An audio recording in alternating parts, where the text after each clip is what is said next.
Linda has earned 11 Grammy Awards, 3 American Music Awards, 2 Academy of Country Music Awards, an Emmy Award, and an ALMA Award. That's impressive. Hi everyone.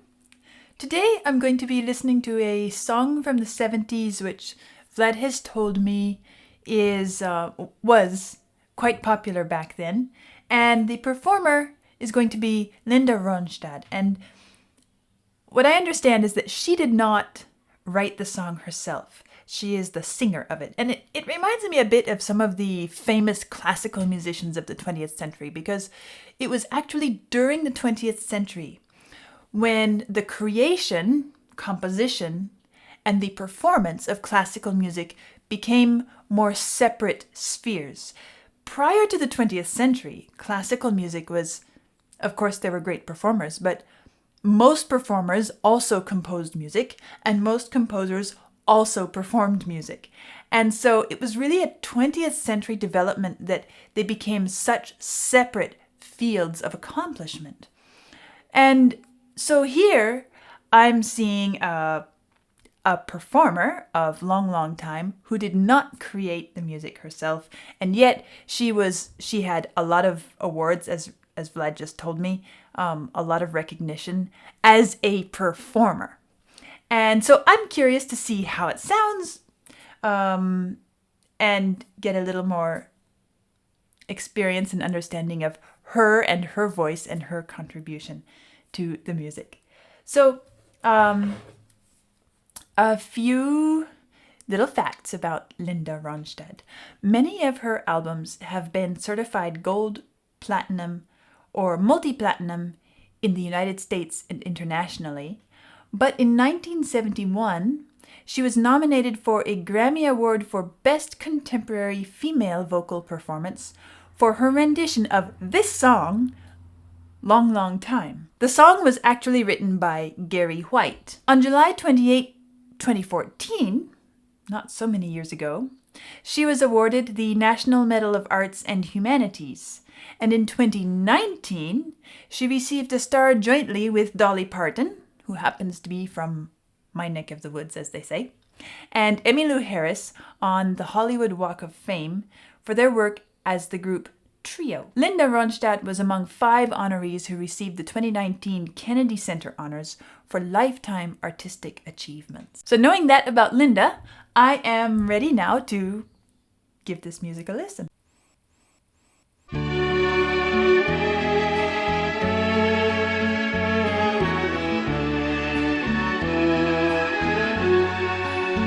Nice ensemble sound. Love will abide, take things in stride. Sounds like good advice, but there's no one at my side, and time washes clean love's wounds unseen. She does. That's what someone told me, but I don't know what it means, 'cause I've done everything I know to try and make you mine, and I think I'm gonna love you. I'm getting quite drawn into her voice here. It's really beautiful. I want to go back before I get too far into this song and listen to the introduction again, because I was struck by how much it sounded like a classical style string quartet, string ensemble, acoustic bowed string instruments, and then plucked guitar. It sounds like there's a bass in there probably.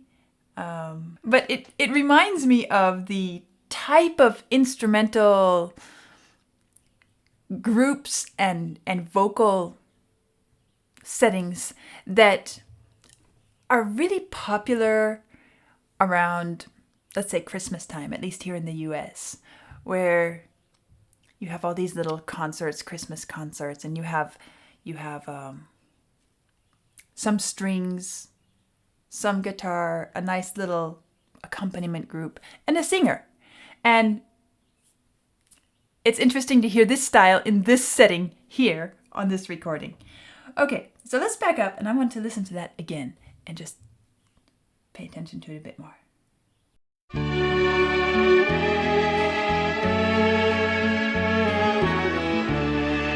This really sounds like it could be an introduction to a Christmas carol. Love will abide. Take things in stride. Sounds like good advice, but there's no one in my side, and time washes clean. She has a really expressive voice. Love's wounds unseen. That's what someone told And even when she goes for this me, strong, but I don't know straight, what it powerful means. sound, it still has a very beautiful tone quality to it. Everything I know to try and make you mine, and I think I'm gonna love you for a long, long time.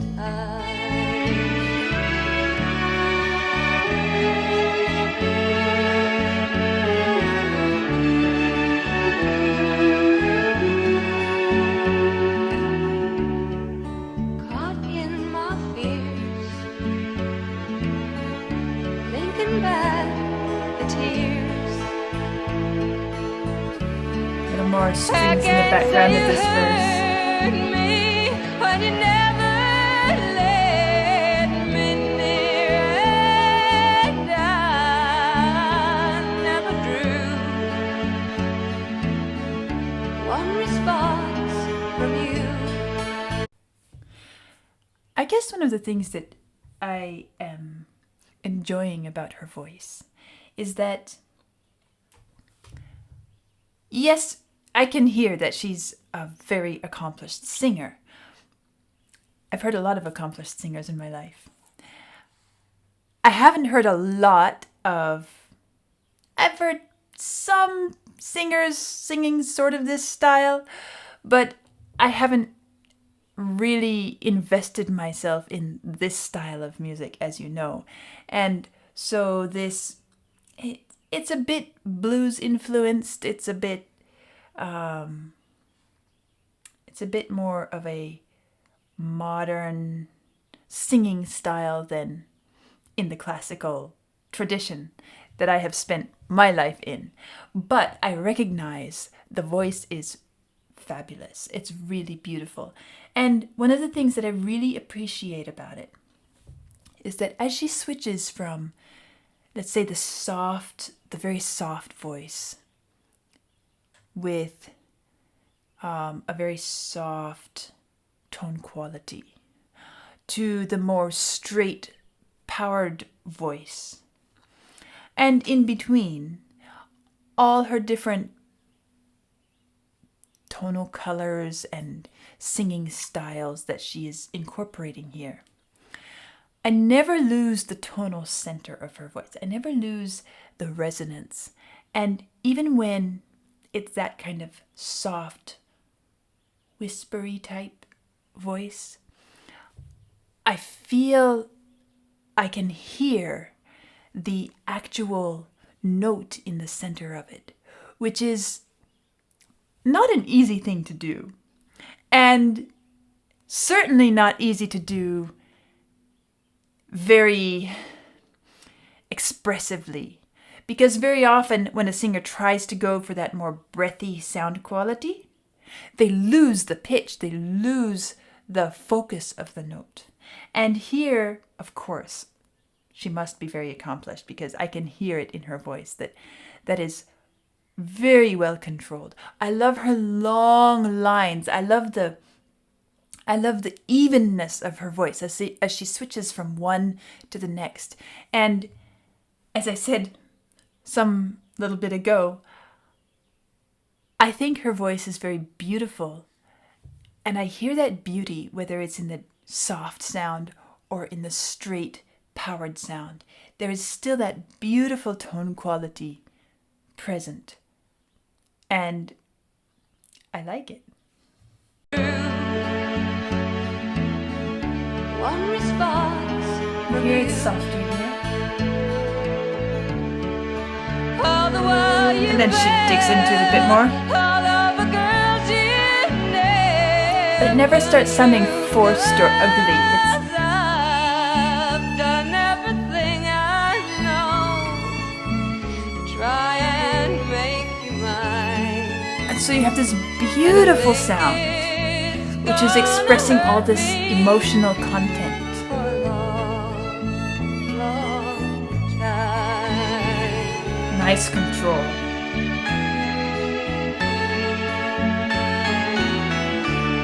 I like the instrumental backing. It fits well with her voice.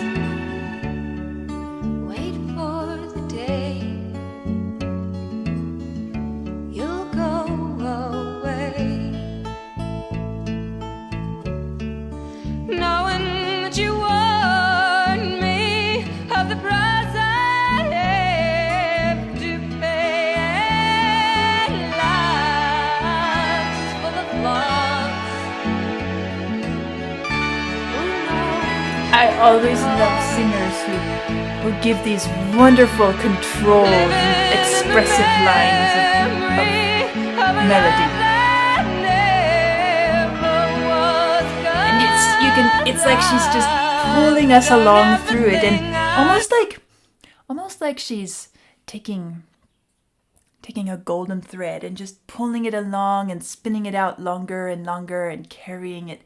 That's what I hear in her voice, is this continuous line that is pulled along, and it's dragging us along with it.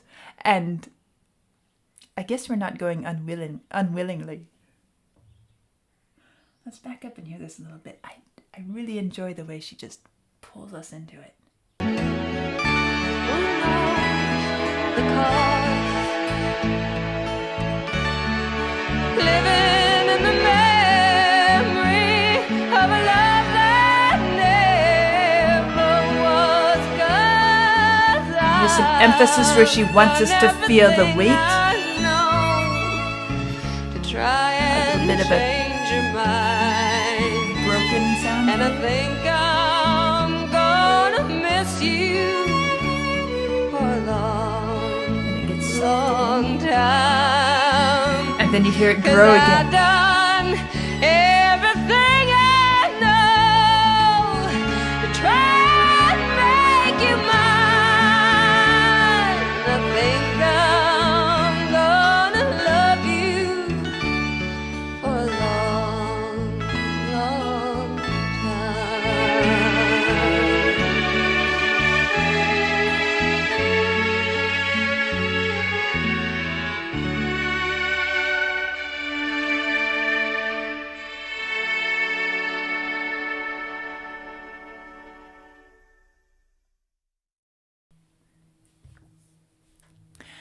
That's a lovely piece of music. She sang it beautifully. She was in control, and she delivered what I would say from my classical background, I would say an interpretation of the music that was incredibly compelling, convincing, that draws us in and forces us to listen and to hear what she is singing. And of course, I shouldn't be surprised, because knowing all her awards and everything before I sat down to listen, I don't find that surprising, but I find it incredibly beautiful to listen to. This is such a lovely performance piece of music. Everything, her voice and the accompaniment that she chose to go with it, the strings in the background, the little bit of guitar, plucked style guitar, which reminds me of the harp. And I'm thinking, with this arrangement, it would be absolutely lovely to add some harp into it because I think it suits it really well.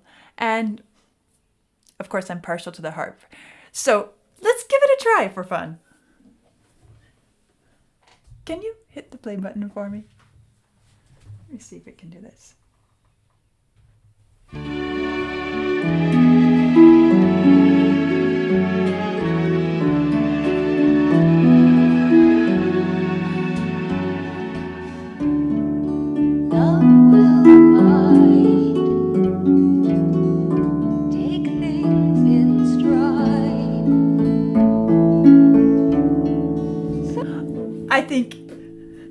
I think it sounds good. Maybe it's a song that I should do a cover to, because I think I could do a harp arrangement that would sound really beautiful even on its own. And then you could add the voice. You could be the one to sing along with it. There is my first exposure to Linda Ronstadt, and I guess I have to agree that she deserved the awards and the recognition that she got for her voice and her performance. She's obviously a very fine musician in her interpretive abilities, and even if she is not the one who composed this piece of music, her delivery of it was outstanding. It was beautiful. That's my first impression of this. And now we'll go to today's questions. And I guess the first one we have here is from Lee Kennison. He says, Amy, now that you are several months into your project, can you now conclude that rock fans are way cooler than classical music fans? And he put a little smiley face with a wink. Well, Lee Kennison, are you asking me to go criticizing my classical musician friends, circle of associates? That's going to be tough. But I have to admit, you rock people, you're way cool. We'll say that. Coming from Don Shane, actually I should preface this by saying this was posted on the Motley Crue video. He says, my main question is, technical aspects aside, are you finding emotional content within these songs? And if so, what is it? And can you break down how the artist's choices convey it? Well, I'm going to broaden that away from Motley Crue, because I think that you can tell, if you have listened to watched different of my videos, you can tell which ones really resonate with me and which ones I have to take a more measured approach and assess it from an objective perspective, even if I don't particularly fall in love with the piece myself. And of course, there are some which I have really had to question and say, is this really a piece of music that is of any sort of substance or artistic merit, or is it just one that, okay, if you like to listen to it, go right ahead. No shame in that, because we all have music that we love to listen to for no particular reason other than we love it. But as far as to the question, what is it, and can you break down how the artist's choices convey it? That is what I attempt to do with the in-depth videos that I create. And there's always this difficulty of trying to articulate, trying to identify and then articulate what it is that makes a piece of music really, really convey what it does. Like any art, it's not strictly a science. We can't measure in grams and milligrams so much of this ingredient, so much of that ingredient equals perfection. Instead, there are things we can objectively evaluate and measure and assess. But in the end, how it impacts each of us individually is a very personal, very subjective matter. And so sometimes I am able to say, this is why this is so incredible here. That doesn't mean that it's going to feel and you will relate to it as an incredible piece of music. Same with why some of the pieces that I listen to, I can say, oh, this is amazing. They did this and this and this. And then in the end, I don't fall in love with it. And that's okay. Because art and music has this wonderful capacity to reach us on a very, very personal level. And it doesn't always align with the prowess or the technical mastery or even the emotional contribution of the performers or the creators. So I guess my answer is, can I break down how the artist's choices convey it? Sometimes yes, to a certain degree. Sometimes it's a little bit trickier. And the final question comes from number 1 OK YouTube channel. And they ask, is it common for harp strings to break like that, just sitting all alone over there, not being played? I guess that came from one of the Pink Floyd videos where I was when I was recording and a string broke right in the middle and we caught it on camera. That was with The Wall. And this person goes on and says, I never had a guitar string do that and only broke them while playing. Do I know why that happened? Is it unusual? It's not highly unusual. It has to do with the fact that these strings are natural fiber. They are gut strings, and so they're very susceptible to climate changes, humidity, temperature, etc. And on the harp, strings are under much higher tension than the guitar. And so this string is pulled so taut that if it gets a weak point in it, if it gets too humid, if it gets old and brittle, it will break spontaneously. That's just the way it is. And since strings are expensive, I make them last as long as I can, which means occasionally they break. So there we go. My first experience with Linda Ronstadt and long time. Subscribe, hit a like for me, and check out Ko-fi and Patreon if you want to do more to help my musical journey progress. And I'll see you next time.